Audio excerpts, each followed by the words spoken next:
आज आपल्या शाळेमध्ये जिजामाता म्हणजे जिजाबाई शहाजीराजे भोसले यांची जयंती आपण साजरी करत आहोत. तर या निमित्ताने मी तुम्हाला त्यांच्याबद्दल थोडीफार माहिती सांगतो. जिजामाता या लखुजीराजे भोसले लखुजीराजे जाधव यांची मुलगी होत्या, कन्या होत्या. त्यांचा जन्म 12 जानेवारी 1598 साली सिंदखेड राजा म्हणजे आता बुलढाणा जिल्ह्यामध्ये तालुका आहे, लखुजी जाधव यांच्या पोटी झाला.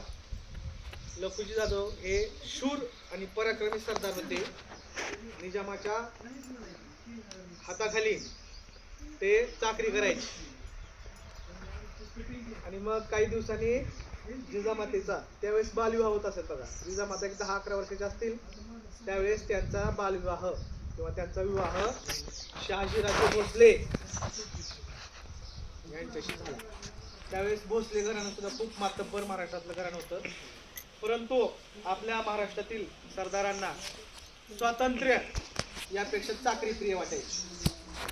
मग हे लखुजीराजे भोसले, लखुजीराजे जाधव आणि शहाजीराजे भोसले हे एकमेकांचे नातेवाईक झाले. आणि अशातच काही दिवसानं लखुजीराजेंचं प्रस्थ अहमदनगरच्या निजामशाहच्या पदरी लखुजीराजे होते. त्यांच्याकडे 15,000 ते 20,000 सैन्य होतं आणि काही लोकांना ही लखुजीराजेंची प्रगती खूपू लागली.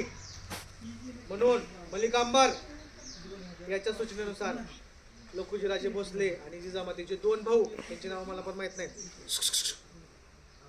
यांना दरबारात बोलवलं सल्ला मसलत करण्यासाठी आणि तिथं त्यांची हत्या केली, मारून टाकलं त्यांना दरबारामध्ये.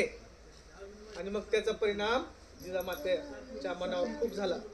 त्यांनी ठरवलं आता इथून पुढं माझा मुलगा कुणाची ही चाकरी करणार नाही, स्वराज्य, जनतेचं राज्य, रयतेचं राज्य निर्माण करू. आणि मग शिवाजी महाराजांचा जन्म जिजामातेच्या पोटी झाला. कधी झाला? 19 फेब्रुवारी 1630 साली शिवनेरी किल्ल्यावर झाला. आणि शिवाजी महाराजांवर संस्कार जिजामातेने चांगले घडवले.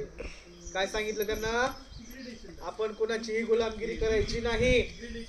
आपले सरदार पराक्रमी आहेत, आपले मराठी लोक पराक्रमी आहेत, परंतु त्यांचा सगळा पराक्रम आदिलशाह, निजामशाह, मुघलांची गुलामगिरी करण्यात जातो आणि आपला काही फायदा होत नाही. ह्या मोठ्या लोकांची भांडणं होतात आणि गोरगरीब जनता याच्यामध्ये मरते. शोभा, तू कोणाची चाकरी करायची नाही, तू स्वतःचं स्वराज्य निर्माण करायचं, असं जिजामातेने शिवाजी महाराजांना सांगितलं. आणि शिवाजी महाराजांनी सुद्धा आईनं सांगितलं ऐकलं. बघा, एक आई काय करू शकते. तर जिजामातेने शोभा घडवला आणि शोभाने महाराष्ट्र रक्षिला. महाराष्ट्राचं रक्षण शिवाजी महाराजांनी केलं. त्या काळामध्ये त्याच्या परकीय सत्ता होत्या, त्यांच्या विरुद्ध ब्र काढायची कोणाची हिंमत नव्हती. परंतु शिवाजी महाराजांनी जिजामातेच्या प्रेरणेनं सुरुवातीला तोरणा किल्ला घेतला आणि हळूहळू किल्ले घेतच राहिले. शिवाजी महाराजांच्या आयुष्यामध्ये खूप चढ उतार आले.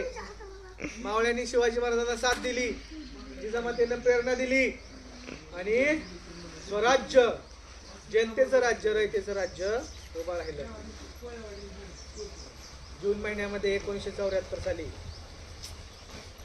शिवाजी महाराजांचा राज्याभिषेक रायगड किल्ल्यावर झाला आणि ते पाहिला जिजामाता होत्या. त्यांना खूप चांगलं वाटलं की आपण जे स्वप्न बघितलं होतं, जनतेचं राज्य निर्माण करायचं, कोणाची चाकरी करायची नाही, ते पूर्ण झालं.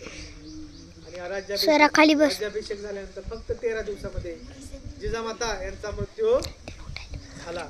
अशा महान स्वराज्य संस्थापक छत्रपती शिवाजी महाराजांच्या आई, स्वराज्य जननी राजमाता जिजाऊ साहेब यांच्या जयंतीनिमित्त आपण त्यांना आज वंदन करीत आहोत.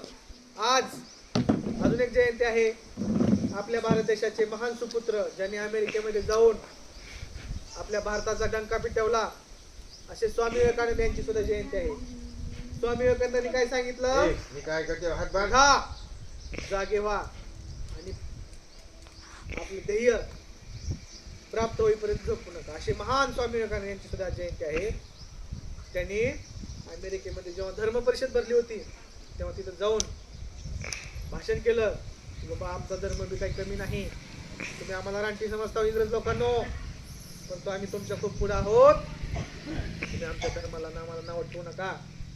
आम्ही जरी भौतिक ह्याच्यामध्ये मागे राहिलो असलो तरी अध्यात्मामध्ये खूप पुढे गेलेलो आहोत. माझ्या अमेरिकेतील बंधू भगिनींनो, त्यांच्या भाषणाची सुरुवात होती. तिकडे लेडीज अँड जेंटलमेन म्हणायची सवय होती अमेरिकेतील लोकांना, परंतु त्यांनी माझ्या अमेरिकेतील बंधू भगिनी, my brother and sister of America असं म्हणल्यावर सगळे लोक उभं राहिले आणि टाळ्या वाजू लागले. किती भारताची संस्कृती आणि भारताची परंपरा किती मोठी आहे. अनोळखी स्त्री पुरुषांना तुम्ही बहीण आणि भाऊ मानताय, ह्याच्यासारखी संस्कृती ह्या जगात कुठं नाही. त्यांची सुद्धा जयंती आहे. अशा या दोन महामानवाच्या जयंती आहे.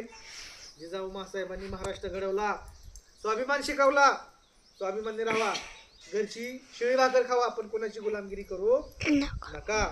अशा या महान दोन नेत्यांच्या जयंती आहे. तर आपण त्यांच्या जयंतीला तसं ठरवायचं की स्वाभिमानी राहायचं. जिजामातेकडून काय शिकायचा? स्वाभिमान. आणि स्वामी विवेकानंदाकडून काय शिकायचं? तर ज्ञान कसे मिळवायचं शिकायचं आणि धाडस स्वामी विवेकानंदाकडून शिकायचं. एवढे बोलून माझे 4 शब्द संपवतो.